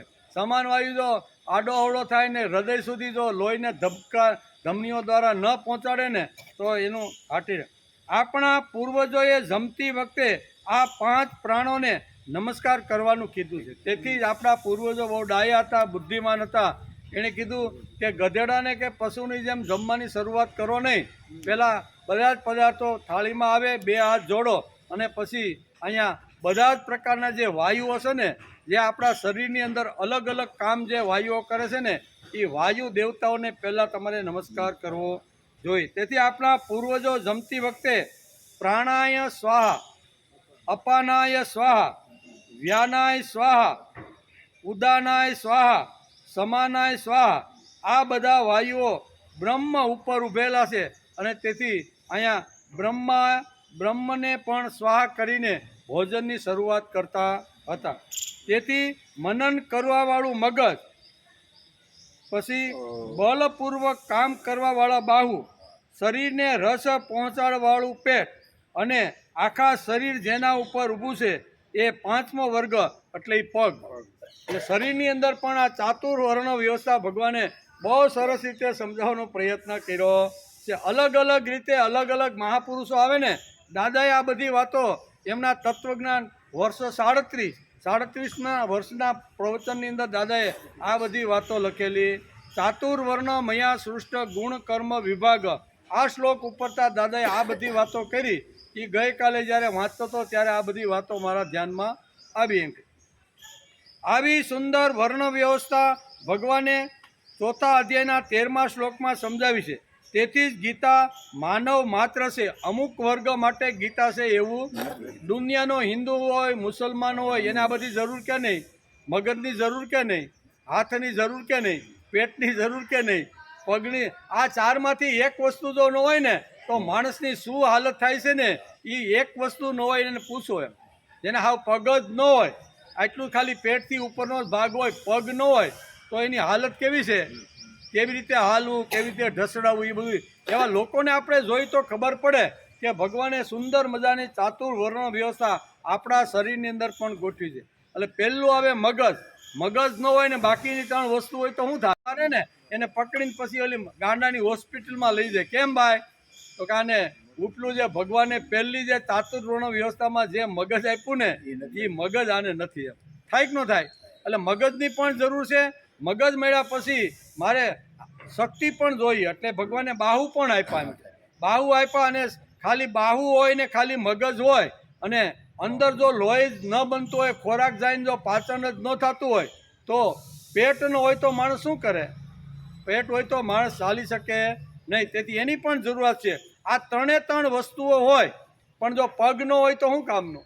એક જગ્યાએથી બીજી જગ્યાએ માણસ જઈ શકતો નથી. તેથી ચાતુર્વર્ણ વ્યવસ્થા જેમાં પ્રકૃતિની અંદર જે આવી, મનુષ્ય છે, પશુ છે, ઉદ્ભીજન છે, અને આવી રીતના જે શું કહેવાય આ લોખંડ છે બધું, એની અંદર ધરતીની અંદર ભગવાને જે આ બધી વસ્તુઓ મૂકી છે, એમ શરીરમાં પણ આ 4 વસ્તુ મૂકેલી છે. ભગવાને ગુણ અને કર્મ જોઈને આ બધી વ્યવસ્થા ઊભી કરી છે. શરીરની અંદર આ 4 વર્ણ તરફ ધ્યાન રાખવું જોઈએ. 4ને સંભાળવાનો પ્રયત્ન કરવો. એકાબીજાને આધારિત છે, બરોબર ને? પગ છે એ મગજને આધારિત છે. મગજ બરોબર હોય તો પગ બરોબર ચાલે, નકર પગ બરોબર ચાલે ને. એટલે 4 વર્ણો છે. મગજ છે, હાથ છે, પેટ છે, અથવા આવી રીતના પગ છે. એ 4 એકબીજા સાથે જો સંકળાયેલા ન હોય તો આપણું શરીર કોઈ કાર્ય કે કોઈ વાત કરી શકતું નથી. તો આ 4માંથી એક ન હોય તો હાલે? ન જ હાલે. પૂર્ણ શરીર તેને કહેવાય કે 4 વસ્તુ એની અંદર બરોબર હોય. તેથી ભગવાને ગુણ અને કર્મ જોઈને વ્યવસ્થાઓ કરી છે. શરીરની અંદર આ ચારે ચાર વર્ણ તરફ ધ્યાન રાખવું જોઈએ. મગજ, હાથ, પેટ અને પગ ચાતુર્વર્ણ મયા સૃષ્ટ એમ કરીને ભગવાન કે શરીરની અંદર પણ મેં આ ચાતુર્વર્ણ વ્યવસ્થા મેં પોતે જ ઊભી કરી છે. એમ કે ચારે ચાર વર્ણનું જેમને ધ્યાન નથી તેમને શરીર સ્વાસ્થ્ય પણ મળવાનું નથી. એમ ચારે ચાર વસ્તુમાં જે નિષ્ક્રિય થઈ ગયો છે ને એને સ્વાસ્થ્ય મળે નહીં. ચારે ચાર વસ્તુ ઉપર સંયમિત રીતે એના ઉપર ધ્યાન રાખીને એને સમજવાનો અને વાપરવાનો જો પ્રયત્ન કરે તો 100 વર્ષ સુધી આપણું સ્વાસ્થ્ય ખૂબ સારું રહેશે. આપણે જેટલું પગને કામ આપવું જોઈએ તેટલું આપતા નથી, પરિણામે આપણું સ્વાસ્થ્ય બગડે. સમાજમાં તો મોટા ભાગના કોઈ પણ ઘર એવું નહીં હોય કે જ્યાં પગના રોગી કે વાંકા વળી ગયેલા કે કોઈ. શા માટે થયું કે જે સમયે પગને જેટલી પરિશ્રમ જેટલો આપણે આપવું હતું એ આપણે આપી શક્યા નથી. એટલે પગને જે આપવું જોઈએ ન આપ્યું તેથી પગ બગડે છે. આ ચાતુર્વર્ણ્યમાંથી કોઈ પણ એક વર્ણે જો કામ ન કરે તો ખલાસ. ચારે ચાર વર્ણો કામ કરવા જોઈએ. એને ઉત્તમ મનુષ્ય દેહ કહેવામાં આવે છે. એમ કે બીજી વાત ભગવાન એ કહેશે કે આ ચાતુર્વર્ણ વ્યવસ્થામાં હિન્દુઓ માટે આ ગ્રંથ નથી. ભગવાને ચાતુર્વર્ણ મયા સૃષ્ટ ગુણ કર્મ વિભાગ કરી અને આ જે શ્લોક જે શ્રીમદ ભગવદ્ ગીતાના 4થા અધ્યાયમાં 13મા શ્લોકમાં જે વાપર્યો છે ને એ ફક્ત હિન્દુઓ માટે નથી, આખી સૃષ્ટિને આ લાગુ પડે કે નહીં. હિન્દુસ્તાન અને હિન્દુસ્તાની બહાર તો કોઈ પણ વ્યક્તિ હોય તો એને મગજની જરૂર પડે કે નહીં. આ બધા વૈજ્ઞાનિકો નાના મોટા થયા, એને મગજ હતું તો જ આવી મોટી ઉત્કૃષ્ટ બધી શોધો એણે કરીને, બરાબર. એટલે દુનિયાની અંદર કોઈ પણ જગ્યાએ કોઈ પણ માણસ જ્યાં રહેતો છે ને એને શ્રીમદ ભગવદ્ ગીતાના આ શ્લોકની તો જરૂર છે ને છે. ભગવાને એમ નથી કીધું કે આ હિન્દુઓ માટે છે કે ભારતીયો માટે જ હું આ ગીતા કહું છું, એવું ભગવાને કીધું નહીં. ભગવાને તો કીધું કે ચાતુર્વર્ણ મયા સૃષ્ટમ ગુણ કર્મ વિભાગ. ગુણ અને કર્મના વિભાગ પ્રમાણે પ્રત્યેક સૃષ્ટિ હોય કે સૃષ્ટિને ઉપર ચાલનાર મનુષ્ય હોય તે બધા જ માટે મેં આ વાતો કરી છે. તેથી કોઈના એટલે કે આ ચાતુર્વર્ણ્ય વ્યવસ્થા હિન્દુઓ માટે જ કરી છે એવું નથી. હે અર્જુન, ભારતીયો માટે કરી છે એટલું જ નથી, પણ આ સમજાવવા એટલે કે આ સમજવાનું કારણ નહીં. ગીતા તો સર્વશ્રેષ્ઠ ગ્રંથ છે અને ગીતા બધાના જ માટે છે. હિન્દુ હોય, મુસ્લિમ હોય, ખ્રિસ્તી હોય કે બૌદ્ધ ધર્મી હોય કે કોઈ પણ ધર્મ કે સંપ્રદાયનો માણસ હોય તો એને ગીતાની જરૂર તો છે જ. આમાં ભગવાને કોઈ ભેદ ઊભો કર્યો નથી. આ ચાતુર્વર્ણ વ્યવસ્થા જેવી રીતની શરીરની અંદર છે તેવી જ વ્યવસ્થા બહારની પણ છે. આપણે બે વ્યવસ્થાઓ જોઈ. એક તો બહારની વ્યવસ્થામાં મનુષ્ય વર્ણ આવ્યો, પછી પશુ વર્ણ આવ્યા, ઉદ્ભીજ વર્ણ આવ્યું અને પછી આ જે લોઢું છે અથવા સોનું છે, બરાબર ને, એ બધો આખું વર્ણ આવ્યું. અને ભગવાને પછી શરીરની અંદર 4 વર્ણ છે એનું પણ અહીં બહુ સરસ રીતે અર્જુનને સમજાવે છે. એવી જ રીતે બહારની આખો જે સૃષ્ટિ છે ને એ બહારની વ્યવસ્થાઓ પણ ચાતુર્વર્ણ પ્રમાણે જ બધા ચાલે છે. આ ચાતુર્વર્ણ વ્યવસ્થા જેવી રીતની શરીરની અંદર છે તેવી જ વ્યવસ્થા બહારની છે. સમાજની સુંદર વ્યવસ્થા ભગવાને સમજાવી છે. શરીરની અંદર આ ચાતુર્વર્ણ વ્યવસ્થા વાળો મેં જ આ ઊભી કરી છે એમ ભગવાન પોતે જ 4થા અધ્યાયના 13મા શ્લોકમાં કહે છે. તે જ્યારે સમાજની અંદર લઈ જશો ત્યારે મગજ એટલે જ્ઞાન નિષ્ઠા, કર્મ પરાયણ એટલે આપણા હાથ, બરાબર. આ એક પ્રકારની વ્યવસ્થા છે. એમાં કોઈ ઊંચ નથી, કોઈ નીચ નથી, કોઈ હલકો નથી અને કોઈ આવો મોટો નથી, બધા સરખા. આ વ્યવસ્થાની બધાને જરૂર કે નહીં. મગજની જેમ જરૂર છે, પેટની જેમ જરૂર છે અથવા પગની કે હાથની જેમ જરૂર છે ને એ જરૂરિયાત બધા જ લોકોને હોય છે. તેથી આ ભગવાન કે મેં કોઈ પ્રકારનો ભેદ રાખ્યો નથી. એમ ઊંચ નીચનું આવું કંઈ છે જ નહીં. એટલે કે મગજ થવું આ પુણ્ય અને પેટ થવું આ પાપ, એવી વાત ભગવાન અહીં કરતા નથી. એમ કે પેટ ન હોય તો મગજ ન હોય તો પેટનું શું કામ ભાઈ? મગજ જ ન હોય તો પેટનું શું કામ છે? તેમજ બલ કર્મ કરવા માટે બાહુબલ નિષ્ઠ છે, કર્મપરાયણ ક્ષત્રિયો છે. આ એક વર્ણ વ્યવસ્થા છે, વર્ણ ભેદ નથી. વર્ણ ભેદ ભગવાન કોઈ દી કરે જ નહીં. આવું જેણે સુંદર મજાનું તત્વજ્ઞાન આખી સૃષ્ટિને હજારો વર્ષ સુધી જે માર્ગદર્શન આપનારું જે વાંગમય હોય એમાં ભગવાન કોઈ દી ભેદ રાખે નહીં, વ્યવસ્થાઓ કરે. એટલે આ બધી વ્યવસ્થાઓ છે, મગજની વ્યવસ્થા મગજે કરવાની, પેટની વ્યવસ્થા પેટે કરવાની, બરોબર ને. હાથની જે કાંઈ વ્યવસ્થાઓ છે એ હાથે પણ સંભાળવું જોઈએ. એમ પગ છે, આ બધી જે અંદર શરીરની અંદરની જેમ વ્યવસ્થાઓ છે એમ ભગવાને અહીંયા બહારની વ્યવસ્થાનો પણ વિચાર કર્યો છે. બ્રાહ્મણ, ક્ષત્રિય, વૈશ્ય અને શૂદ્ર, આ 4 પ્રકારની વ્યવસ્થાઓ બહારની સૃષ્ટિ માટે, માનવ માત્ર માટે આ એક કરેલી વ્યવસ્થા છે. ભેદભાવ નથી. પહેલો હલકો ને એક ઊંચો ને એક નીચો, એ ઊંચ નીચની વાત કોઈ દિવસ ગીતાકાર કોઈ દી આવી રીતના કહે નહીં એમ. એટલે કે સમાજની કોઈ જેવી રીતે રસ પહોંચાડવાનું પેટ છે તેવી જ રીતે આખા સમાજને અન્ન અને રસ પહોંચાડવાનું જે કામ છે તેના માટે વૈશ્ય. કેવો વૈશ્ય? એટલે સમાજની અંદર જે કાંઈ ઉત્પન્ન કરવું, ગાય છે, ગાય પશુપાલન છે, ખેતી છે, વેપાર છે, આ બધું કોના શિરે જાય છે? બહારની સૃષ્ટિનો જ્યારે ભગવાન વિચાર કરે છે, બહાર પણ મેં આવું ચાતુર્વર્ણ વ્યવસ્થા આખી જે ઊભી કરી છે એમાં બ્રાહ્મણ એટલે જ્ઞાન પીરસનાર, વેદો ભણવા અને જે વેદો ભણ્યા છે ને એ સમાજના અંતિમ માણસ સુધી લઈ જવાનું જે કામ છે ને એ મગજ એટલે બ્રાહ્મણ. મગજ એટલે બ્રાહ્મણ. એટલે ચાતુર્વર્ણ વ્યવસ્થાની અંદર આ બ્રાહ્મણ બહારની સૃષ્ટિમાં એક વર્ણ છે. એ બ્રાહ્મણનું કામ શું છે કે તપોવનની અંદર વર્ષો સુધી જે વેદ ઉપનિષદનો જે સ્વાધ્યાય કર્યો હોય, અભ્યાસ કર્યો હોય, મનન કર્યું હોય, ચિંતન કર્યું હોય, એ 25 વર્ષ પછી જ્યારે જગતની અંદર પાછો આવે છે ને તો જે ભણ્યા હોય છે, જે જ્ઞાન પ્રાપ્ત કર્યું છે ને એ સમાજના અંતિમ માણસ સુધી લઈ જવું જોઈએ એવું ભગવાને કીધું. એટલે એને એક નામ આપ્યું બ્રાહ્મણ, કે આ બ્રાહ્મણે આ કામ કરવાનું. પછી બીજી વાત બાહુ. એમ જો આ કામ કરે અને સૃષ્ટિમાં કોઈ રક્ષણ કરનાર ન હોય તો શું થાય?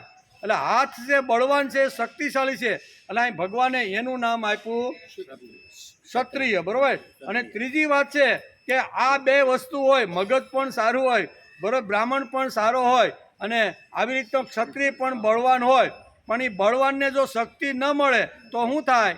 તો પેટની અંદર ગયેલું જે અનાજ છે એમાંથી આખા રસ ઉત્પન્ન થાય છે, કચરો જુદો કરે છે અને એમાંથી સરસ મજાનું શુદ્ધ લોહી અંગૂઠાથી માથા સુધી વહેડાવવાનું જે કામ કરે છે એને આ ભગવાને વૈશ્ય શબ્દ આપેલો છે. અમે ક્યાં હલકી હોવાના કામ છે આમાં? કાંઈ બોલો, જેને ભગવાન કહે છે ને કે જે કલાકારને રંગમંચ ઉપર જે પાત્ર આપવામાં આવે એ પાત્ર સારી રીતે ભજવી બતાવે ને એને ઉત્તમ કલાકાર આપણા શાસ્ત્રમાં કીધો છે. તો પેટનું કામ શું છે ભાઈ? તો કે પેટની અંદર જે મોઢા દ્વારા જે અંદર ખોરાક જાય છે ને, લાલ જાય, ધોળો જાય, પીળો જાય, કાળો જાય. જેવો હમણાં કાળો હાલતો છે, ઓલી કેવી તલની જે આવે ને બધી, એ કાળો હાલતો છે, પણ કાળો અંદર જાય તો લોહી કેવું થાય ભાઈ? આપણે કોઈ દી વિચાર કર્યો? ખાઈએ છીએ કાળા કલરના તલ અને અંદર જાય અને પછી લોહી, આપણે કોઈ લોહી ઓલી લેબોરેટરીમાં કરવું હોય ને કે ભાઈ તમને કયો તાવ આવે છે જરીક તપાસ કરી, એ લોહી લેવા આવે તે કાળું લોહી નીકળે, લાલ છે, પણ ખાધું શું એને? કાળા તલની ઓલી આવે ને આની, એ ખાધી છે, પણ લોહી કેવું? તો આ પેટનું કામ શું છે?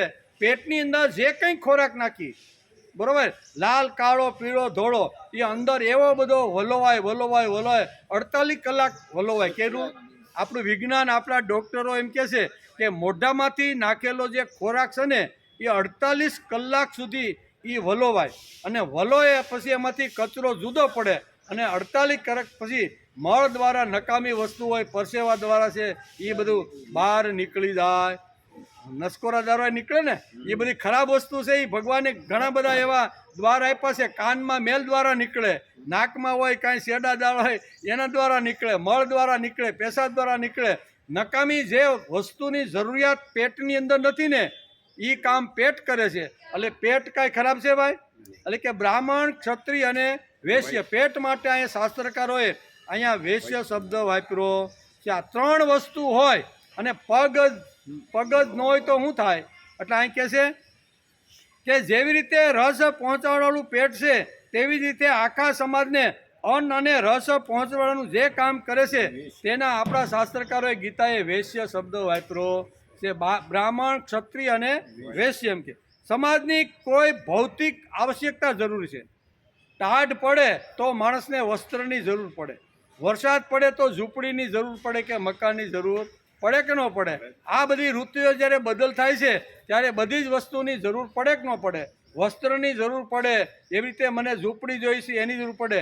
તો આ બધું જે કામ કરનાર એક વર્ગ છે ને એ આ શ્રીમદ ભગવદ્ ગીતાની અંદર ભગવાન કહે છે કે ઈ વર્ગ એટલે પગ, પગ એટલે શુદ્ર, શુદ્ર એટલે આ ભૌતિક જરૂરિયાતો સમાજને પૂરી પાડનાર એક વર્ગ અહીંયા ભગવાને ઊભો કર્યો અને એનું નામ છે શુદ્ર. એ શું કરે તો કે જમા સમાજની અંદર જોવે કે ભાઈ આને આટલા કાપડની જરૂર છે એટલે મંડે મોટા મોટા મશીનો શું કહેવાય વોટર જેટ લઈને મૂકવા મંડે કહેવાય આને કાપડ આપો ભાઈ. કેમ તો કે શરીર એનું ઢાંકવાનું છે. એટલે કરોડો રૂપિયાની ફેક્ટરીઓ નાખી અને ટેક્સટાઇલના મોટા મોટા જે ઉદ્યોગપતિઓ છે તે કાપડ બનાવે કે નહીં? કાપડ બનાવે. પછી મોટા મોટા જે બિલ્ડરો છે એ મોટી મોટી હાઈરાજ આવી રીતની જે હો માળની જે બિલ્ડિંગો છે એ બનાવે કે નહીં?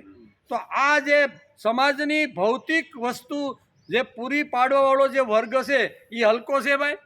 હલકો નથી ભાઈ. એને તો પહેલી બેઠે બે આવો આવો છે ઠીક છે. કારણ કે એ એટલો મોટો બિલ્ડર છે, એટલા મોટા એને એપાર્ટમેન્ટ ભાગની સંપત્તિ એની પાસે આવીને ઊભી રહે કે નહીં? તો આ વર્ગ હલકો છે. પણ સમાજની અંદર ઘણા લોકોએ અહીંયા મનુ મહારાજની મનુસ્મૃતિઓ બાળીને કીધું કે મનુએ આખી ગડબડ કરીને આખી વ્યવસ્થાઓ બધી તોડી નાખી. મનુએ એક વ્યવસ્થા કરી છે, આખો વર્ણભેદ ઊભો કર્યો. વર્ણભેદ તો આપણા જેવા અહીંયા આવીને કીધું કે ભાઈ તું આ વર્ણનો અમે આ વર્ણ, તારે ને અમારે કાંઈ બને ને આપણે ભાઈ એક ભાણામાં જમી શકીએ આવું વર્ણ ભેદ તો આપણે ઊભો કર્યો. મનુએ આવો કોઈ ઊભો કર્યો નથી, ભગવાને પણ આવો કર્યો નથી. એટલે જ ભગવાનને આ શ્લોક ઠાંસી ઠાંસીને ભગવાને અર્જુનને કેવો પીડ્યો કે ચાતુર્વર્ણ મયા સૃષ્ટમ ગુણ કર્મ વિભાગ. ગુણ અને કર્મ પ્રમાણે મેં સૃષ્ટિની અંદર એટલે કે મનુષ્ય વર્ણ, પશુ વર્ણ અને ઉદ્ભિદ વર્ણ અને આખી જે સંપત્તિ જે પૃથ્વીમાંથી નીકળે છે ને એ 4 પ્રકારના વર્ણો સૃષ્ટિ ઉપર કર્યા. શરીરની અંદર 4 પ્રકારના મેં આખા જે વર્ણ ઊભા કર્યા, મગજ, હાથ, પેટ અને પગ. એવી રીતે બહારની એક સૃષ્ટિ છે એના માટેની વ્યવસ્થા માટે મેં 4 વર્ણ ઊભા કર્યા. એનું નામ છે બ્રાહ્મણ, ક્ષત્રિય, વૈશ્ય અને શૂદ્ર. આમ કરી અને ભગવાન આ શ્લોકની અંદર સુંદર મજાની વાત આપને સમજાવવાનો પ્રયત્ન કરે છે. આટલું સરસ ક્લિયરિટી ભગવાને કરી છે કે હું વર્ણ ભેદની વાત કરતો નથી. વર્ણ વ્યવસ્થા જે લોકો જે કલાકાર જેવી રીતને જે પાઠ ભજવામાં આવે એ હું વાત કરી રહ્યો છું. એમ કરીને આ શ્લોક ચાતુર્વર્ણ મયા સૃષ્ટમ શબ્દ ખૂબ જ મહત્વનો છે. આ બધી ભૂમિકા અને બધી સ્થિતિ ભગવાને જ ઊભી કરી છે. વૈશ્વિક ચાતુર્વર્ણ વ્યવસ્થા મનુષ્ય, પશુ, ઉદ્ભિદ અને ખનિજ આ 4 વ્યવસ્થાઓમાં આખા વિશ્વની બધી જ વ્યવસ્થાઓ આવી જાય છે. શરીર ચાતુર્વર્ણીય વ્યવસ્થામાં માથું, પેટ, હાથ, પગ આ 4માં આખા શરીરની બધી જ વ્યવસ્થાઓ આવી જાય છે. અને સામાજિક ચાતુર્વર્ણ વ્યવસ્થામાં બ્રાહ્મણ, ક્ષત્રિય, વૈશ્ય અને શૂદ્ર આ 4 વ્યવસ્થાઓ આવી જાય છે. આ શ્લોકની અંદર આટલી વાતો ભગવાન ચાતુર્વર્ણ મયા સૃષ્ટ ગુણ કર્મ વિભાગ આમ કરીને આ શ્લોકની અંદર આટલી ક્લિયરિટી કરે છે. કદાચ આ શ્લોક સંસ્કૃતમાં ખાલી ગુજરાતી કરી જાણીએ તો કાંઈ આપણા ભેજામાં ઉતરે નહીં. કોઈ મહાપુરુષ આના ઉપર પ્રવચન કરે દાદા જેવા, અને એ દાદા જેવા ચાતુર્વર્ણ્ય મયા સૃષ્ટ આ શ્લોક ઉપર પ્રવચન કરે, એના પ્રવચનો સાંભળીએ, એના પ્રવચનો વાંચી અને એમાંથી જે કાંઈ દાદાએ જે વાતો કીધેલી છે ને એ જ વાતો આપણે કહેવાનો પ્રયત્ન કરીએ. નકર આપણે ક્યાં ભાઈ સંસ્કૃત પાઠશાળામાં ભણવા ગયા કે આટલું બધું આપણી પાસે હોય? પણ એ મહાપુરુષની આવી રીતની જે વાણી છે ને એ વાણી સાંભળવા મળે છે. એના કીધેલા પ્રવચનો જે પુસ્તકોમાં છે એ વાંચવા મળે છે. આ બધું સંકલન કરીને રોજ આપણે અહીંયા આ ગીતાને સમજવાનો પ્રામાણિક પ્રયત્ન કરીએ સહી. બરાબર. આવતીકાલે રજા, શનિ રવિ 2 દિવસની રજા. સોમવારે આપણે આવશું ત્યારે 14મા શ્લોકની અંદર ભગવાન બહુ સરસ વાત કે શું કહે છે કે કર્મના ફળમાં મારી સ્પૃહા નથી, માટે મને કર્મો લીપતા નથી. આ પ્રમાણે જે મને તત્વથી જાણી લેશે તે પણ કર્મોથી નથી બંધાતો. આનો વિચાર આપણે સોમવારે કરો.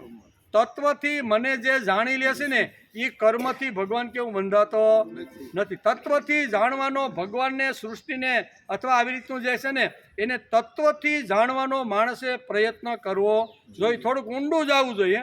ઊંડું જાય એને તત્વ કહે છે. એટલે એનો વિચાર આપણે આવતીકાલે તો રજા, શનિ રવિ, સોમવારે આવશું ત્યારે આ 14મા શ્લોકમાં આટલી વાતો છે એનો વિચાર આપણે સોમવારે. હાલો બોલો, બોલું કઈ કાંઈક બોલો બોલો, હું બોલે કાંઈક આધ્યાત્મિક કાંઈક બોલો. રામં મધુરં વાણી વિશ્વામિત્રો વ્યભાસતે.